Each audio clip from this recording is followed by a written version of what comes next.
Mr. President, Madam Vice President, I'm honored to be here today representing the more than 3 million women and men of the Department of Defense. Thank you so much for welcoming us and for making these historic nominations. Both of you lead by example, and the example that you set in all things is one of inclusiveness. You know that the diversity of our nation makes us stronger, and that diversity in our military ranks makes us better at defending the American people. Just as critically, you know that leadership doesn't come conveniently packaged. You know that it comes from lived experience, everyone's lived experience.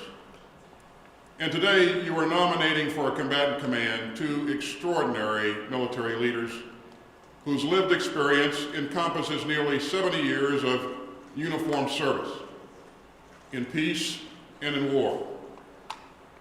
They have known sacrifice, they have known loss, and they have known victory.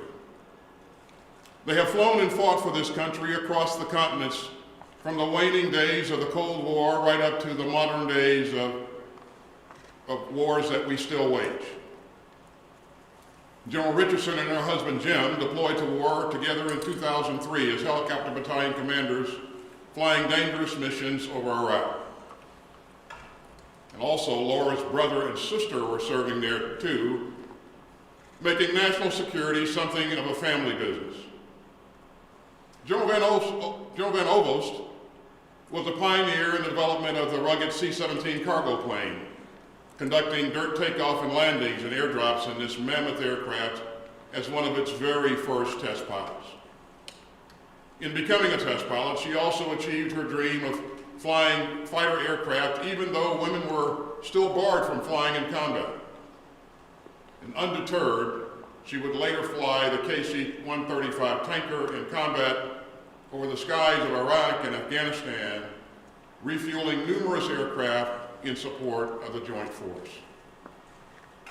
Each in their own way has been a trailblazer, even if that wasn't the goal.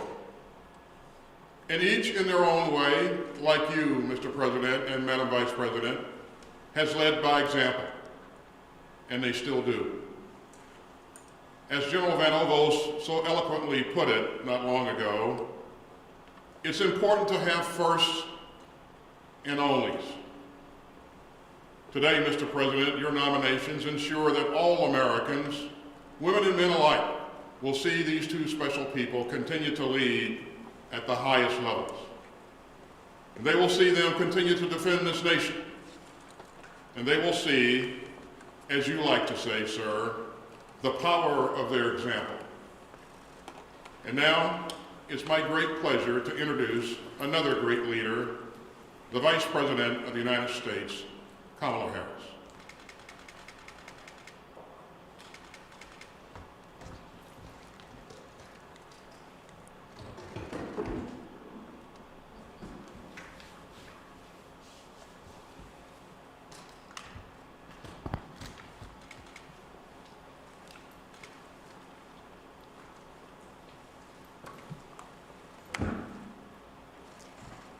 Mr. President, Mr. Secretary, military and national security leaders, we're here today for an extremely important occasion. At this moment, we face global threats to our climate and our health, to our physical security and cybersecurity. Our capacity to meet this moment is determined both by our diplomatic strength and by our ability to build a strong, smart, and sustainable military force. A force that recruits the most talented. A force that retains the most capable. A force that advances the best of the best. General Jacqueline Van Ovost and Lieutenant General Laura Richardson are some of the best, and in fact, I would say the best of the best. General Van Ovost graduated from the United States Air Force Academy in 1988. Since then, she has logged more than 4,200 hours in the air, and she serves today as commander of the Air Mobility Command. Lieutenant General Richardson was commissioned into the United States Army Aviation Branch in 1986. She has flown Black Hawks and commanded battalions. And today she serves as commanding general of the United States Army North. General Van Ovost and Lieutenant General Richardson have been tested under the most difficult circumstances, and they are proven leaders. The President and I have full confidence in them to address the complex threats we face, to help lead our troops, and to keep our nation safe. As it is International Women's Day, I should also mention that General Van Ovost and Lieutenant General Richardson are but two of the many, many women who have defended our nation throughout our history. During the American Revolution, women rode horseback through enemy territory to transport sensitive military information. During the Civil War, women disguised themselves as men and fought for the Union Army. In World War II, women served as spars, as whacks, as waves, and wasps. And today, women military members are stationed around the world.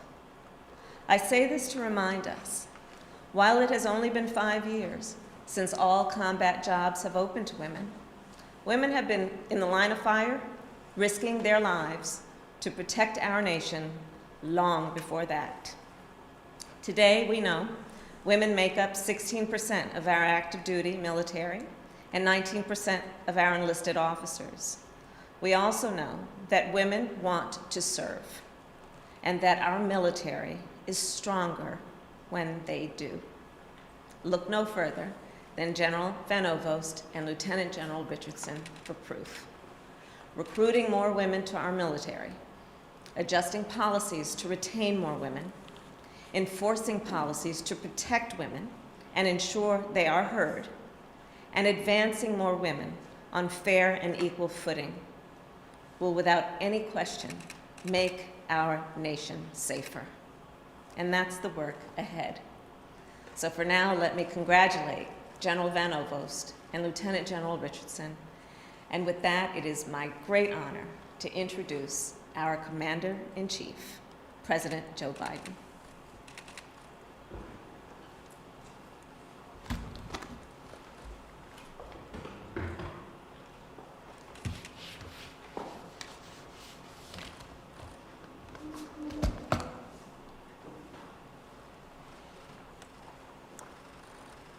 Thank you, Madam Vice President. And thank you, Mr. Secretary. On Friday, I submitted to the Senate for confirmation my first slate of nominations for four-star command positions in our armed forces. Among them, two outstanding and eminently qualified warriors and patriots, General Jacqueline Van Ovost, and United States Air Force, is currently the only female four-star officer serving in our military.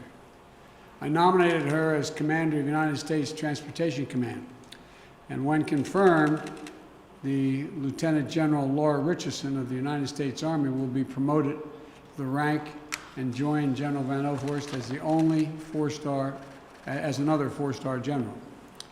I nominated her as Commander of the United States Southern Command, and when confirmed, they will become the second and third women in the history of the United States Armed Forces to lead combatant commands. Each of these women have led careers demonstrating incomparable skill, integrity, and duty to country.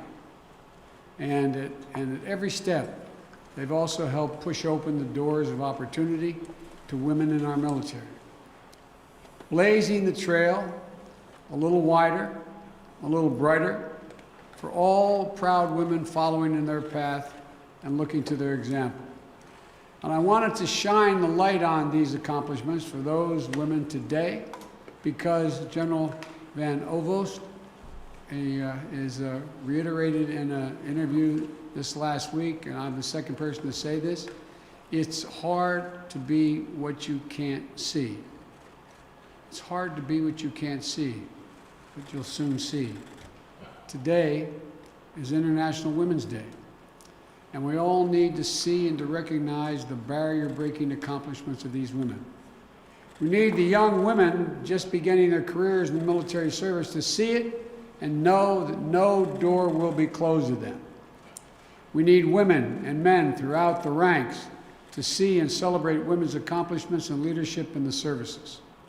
We need little girls and boys, both, who have grown up dreaming of serving for their country to know this is what generals in the United States Armed Forces look like. This is what vice presidents of the United States look like. So I'd like to spend just a few minutes today making sure that America knows who General Van Ovost is and Lieutenant General Richardson is. They're aviators. Both learned to fly planes before they were old enough to drive a car. General Van Ovost, is the first generation American, the daughter of Dutch immigrants who owned a flying operation. She loved the freedom of flight, and as a teenager flew herself to see Sally Ride lift off as the first woman in space. 16 years old, goes down to see Sally Ride.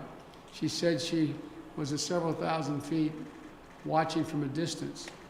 You know, women were banned from flying combat missions when the general joined the force. So she focused on becoming a test pilot.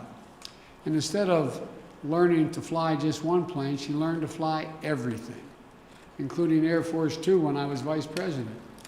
General Van Ovost currently oversees Air Mobility Command, approximately 107,000 airmen, and 1,100 planes that enable America's air power and humanitarian assistance to go everywhere in the world that need be.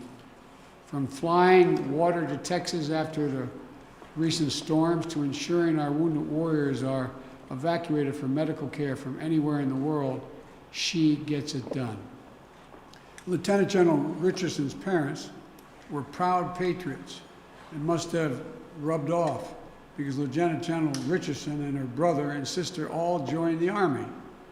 Her father encouraged her to join ROTC in college, even though that meant commuting to a different school. When Lieutenant General Richardson joined the Army Aviation Branch, women were banned from flying attack helicopters. She flew in support of combat missions and conducting lift operations of her UE-1, the so-called UE, and the Blackhawks. Now, as the commanding general of the United States Army North, Lieutenant General Richardson oversees military ground responses here in North America. All over the last year, that's meant getting military medical personnel deployed to help in our response to this pandemic. More than 4,500 military medical personnel deployed in hospitals across 14 states and the Navajo Nation to treat COVID-19 patients. It means more than 2,200 medical personnel are working or soon will be at vaccination sites in 8 states and the United States Virgin Islands. I'm so proud of the incredible work Lieutenant General Richardson and her team have done to support the American people this year. And the American people are as well. They're warriors. They're crisis-tested commanders. The best of all, they're not done yet. Neither of these incredible generals is resting on her laurels or on her stars. They're using their voices and actively working to change policies in the military to make it easier and safer for more women, not just to join the military, but to stay in the military and to thrive. I'm incredibly proud that in 2015, under the Obama-Biden administration, we took the final steps to open up all positions in the military to anyone qualified to serve in them. The women who join today's military aren't told no when they apply to fly fighter jets or attack helicopters. just because of their gender. They aren't told no when they want to apply to Ranger School or infantry officer basic training. But they all know that there's much, much more work to be done to ensure that women's leadership is recognized, and we have more diverse leaders. We reach the top echelons of command for all who are qualified, including all women, and that all women feel safe and respected in our military, period. You know, some of it's relatively straightforward work, where we're making good progress designing body armor that fits women properly, tailoring combat uniforms for women, creating maternity flight suits, and updating requirements for their hairstyles. And some of it is going to take an intensity of purpose and mission to really change the culture and habits that cause women to leave the military. That women are making sure more diverse candidates are being considered for career advancing opportunities at every single level. That women aren't penalized in their careers for having children. That women aren't just token members, but integral parts throughout all branches and all divisions. And that they can completely, fairly engage in promotion, compete all across the board, including on age and gender neutrality and physical fitness tests. You know, that both members of the military couples can thrive while serving, like Lieutenant General Richardson and her husband, Lieutenant General Richardson, who I might add, I want to thank you for getting me off a mountain that was about 12 to 14,000 feet up on a goat path when our helicopter went down in a snowstorm. It's good to see you, General. The ride down that mountain was more perilous in the truck than it was in the helicopter, but thank you. And we have to take on sexual assault and harassment and violence against women in the military. Sexual assault is abhorrent and wrong at any time. And in our military, so much of unit cohesion is built on trusting your fellow service members to have your back. There's nothing less than a threat to our national security. I know Secretary Austin takes this as seriously as Vice President Harris and I do. That's why this first memo as Secretary was a directive to take on sexual assault in the military, and why he stepped up independent review. He set up an independent review commission on sexual assault to make concrete recommendations for changes. This is going to be an all-hands-on-deck effort under my administration to end the scourge of sexual assault in the military. And we're going to be focused on that from the very top. I know that we can do it. The U.S. military has defeated American enemies on land and air and at sea. And this is not beyond us. I want to thank General Von Ovost and Lieutenant General Richardson for their exemplary careers in service to our country. You're America's patriotism at its finest, undaunted and absolutely able to do anything by any obstacle, determined to open wide the doors of opportunity, and ready for the next challenge. It's my great honor to serve as your Commander-in-Chief, and I look forward to hearing your active duty and recommendations of how we can work together to keep the American people safe and meet every challenge in the 21st century. So I want to thank you both, and I want to thank the former general. I keep calling him general, but the guy who runs that outfit over there. I want to make sure we thank the Secretary for all he's done to try to implement what we just talked about, and for recommending these two women for promotion. Thank you all. May God bless you all, and may God protect our troops.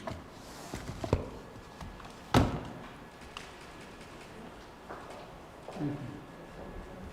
Yes, sir. Thank you. Thank you, everybody.